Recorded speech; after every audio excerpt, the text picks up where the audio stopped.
Pac is back, ghost chomping at his feet. Pac's our hero, Pac just can't be beat, yeah! Black and yellow, Pac extreme, he's a chowing down machine. Yup, monster, ghouls, and only one can stop him. Pac-Man rules! The Pac is back, ghost chomping at his feet. Pac's our hero, and Pac just can't be beat. The Pac is back! Carl and Damon here from Brrrrains A Head-Banging Life, gbhblofficial, for short, and it's They Made What into a TV series. Episode 18, Planet Pac of Pac-Man and the Ghostly Adventures, written by Ken Pontag. You know how this goes by now. Pac and the gang are star watching on request from Cersei, who wants them to look into something that he has apparently seen. You can't do it yourself? You're an inventor. What is it? It's a ghosteroid that threatens an extinction-level slime event. Of course, unsurprisingly, this is all the work of Dr. Buttocks and Brrraains, with the former having used a signal to call this thing in. The expectation is that it will destroy Pac-World and they can pick the bones of the survivors and take over.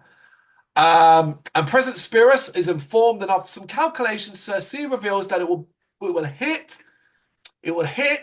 within 21 minutes, which, if you know this show, is roughly the running time of the episode. So I laughed at that. I thought it was funny. That was funny. I also really like the setup.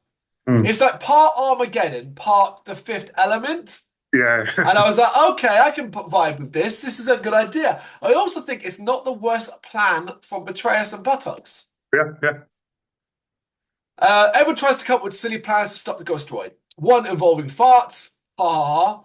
One involving paint, which is even dumber. I really thought Silly was smarter than that, but her paint idea was really bad. Yeah, stupid. One involving creating a black hole generator that would destroy everything. I mean, thanks, Cersei. Yeah. Pac wonders, well, if I was big enough, I could swallow it, couldn't I? And that gives Cersei an idea. We now cut to Pac being sent into space with a special power berry. I do sometimes appreciate they don't drag this out. They just create the thing that's needed and off we go. Yeah. Meanwhile, Brrraains is practicing his eventual victory speech to Pac-Worlders, who orders Butler to bring him a snack, and while he insults him, he notices that Butler is not actually listening because he has noticed an issue with Dr. Buttocks' calculation. And it is a serious issue. 1 + 1 does not equal 3. And realizing that actually equals 2, they recalculate and realize that the ghosteroid won't just destroy Pac's world, it will destroy the nether world too. Look, if you're going to be dumb, be really dumb. And I will enjoy the shit out of it. I like this. I laughed. Brrraains, panicking and realizing, look, we've got to stop this, basically destroys the signal device. But Buttocks is like, well, cheers for that. Instead of destroying it, what I could have done was reverse the signal to send the ghosteroid away. And now, basically, we can't stop it because it's just going to continue on straight towards us. And they realize, oh no, we're going to have to rely on Pac, who is currently eating his way through his rations on the ship. What? Yeah. Brrraains is not happy, really doesn't want to support Pac. But forced to act, he sends the Ghost Gang to help Pac, breaking down in tears over it.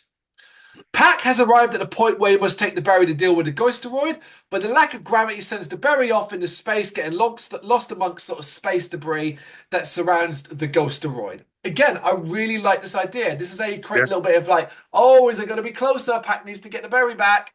Yep. Meanwhile, Brrraains is launching the Ghost Gang into space via a ghostly catapult, where they arrive just in time as the ghosteroid spits out some ghostly defenses. The group are reunited and they reveal that Brrraains has sent them and why. He asks them to find the berries. He deals with more ghosts, and you know how this goes now. Pac deals with the ghosts, and the Ghost Gang find the berry. Yeah. They manage to feed the berry to Pac and turn him into a planet much larger than the ghosteroid. Naturally, seeing Pac, it panics and tries to run as everybody watches on TV. Everyone is rooting for him, even Brrraains, who thinks he might be going insane. Which Brrraains can be really funny at times. The voice acting is very good. Yeah, definitely. And just like that, Pac eats the ghosteroid and enjoys the slimy taste. And I was a bit like, wow, we've got like 6 or 7 minutes left of this episode.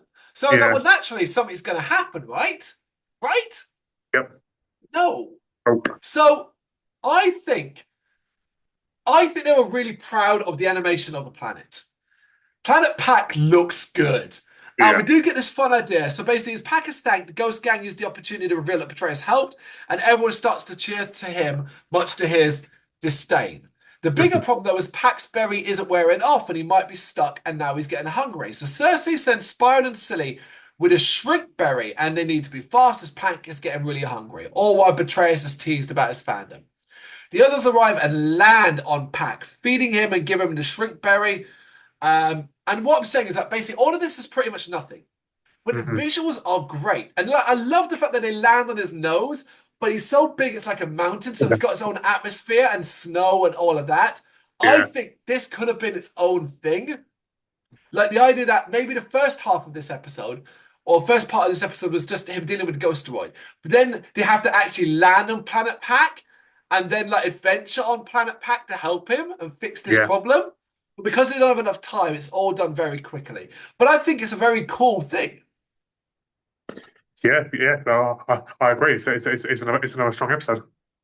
Pac shrinks down. This results in Spiral and Silly being dropped into space and losing the oxygen of Pac's atmosphere. Of course, though, he immediately saves them and takes them back home. And the final part of the episode has Cersei realizing he left someone in space. It was Grinder. Wah, wah, wah. I really enjoyed this episode. I thought it was fun and imaginative and clever and a great way to use a lot of the elements of Pac-Man and the Ghostly Adventures that we've enjoyed up to this point. Yes, I agree. You know, so this episode and the last 3 episodes have been pretty strong. You know, so they seem to be getting a bit better. I think they found a stride of storytelling and how to make the standalone stuff wacky enough to be interesting. You know? Yeah. But I don't think that's gonna last, but we shall see how we do. That was episode 18, Planet Pac. You got any thoughts on this? You know what to do. Let us know in the comments. Thank you very much for watching. If you'd like to see more content like this, please consider hitting the subscribe button. It is gratefully appreciated. You can find us over at gbhbl.com, our full website, where reviews, news, and so much more goes up daily. We're also on all social media platforms: Facebook, Instagram, Twitter, Threads, at GBHBL. Just search for GBHBL and you will find us out there. We also have merchandise on sale. You can access the shop via the website.